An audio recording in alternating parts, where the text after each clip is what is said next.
ভারতের ধনকুবের গৌতম আদানির বিরুদ্ধে যুক্তরাষ্ট্রের প্রসিকিউটরদের জালিয়াতির অভিযোগ ওঠার পর কেনিয়ার প্রেসিডেন্ট উইলিয়াম রুটো আদানি গ্রুপের সঙ্গে হওয়া দুটি বড় চুক্তি বাতিল করেছেন।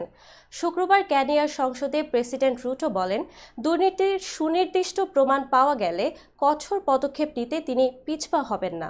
আদানি গ্রুপের সঙ্গে বাতিল হওয়া চুক্তিগুলোর একটি ছিল কেনিয়ার জামো কেনিয়াট্টা আন্তর্জাতিক বিমানবন্দরে $1.85 বিলিয়ন বিনিয়োগের। এ প্রকল্পে নতুন রানওয়ে এবং উন্নত যাত্রী টার্মিনাল নির্মাণের পরিকল্পনা ছিল। এছাড়া $736 মিলিয়ন বিদ্যুৎ লাইন নির্মাণ প্রকল্পের চুক্তি ছিল।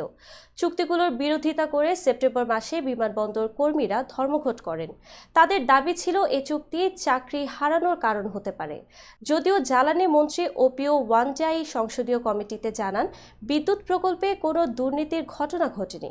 গত বছর হিন্ডেনবার্গ রিসার্চ আদানি গ্রুপের বিরুদ্ধে কর্পোরেট ইতিহাসের অন্যতম বড় ধোঁকাবাজির অভিযোগ তোলে। এতে আদানির মালিকানাধীন কোম্পানির শেয়ারের দাম পড়ে যায় এবং গৌতম আদানির ব্যক্তিগত সম্পদ থেকে $2500 কোটি উধাও হয়ে যায়। কেনিয়ার সরকার এখন বাতিল হওয়া প্রকল্পগুলোর জন্য নতুন অংশীদার খুঁজতে কাজ করছে।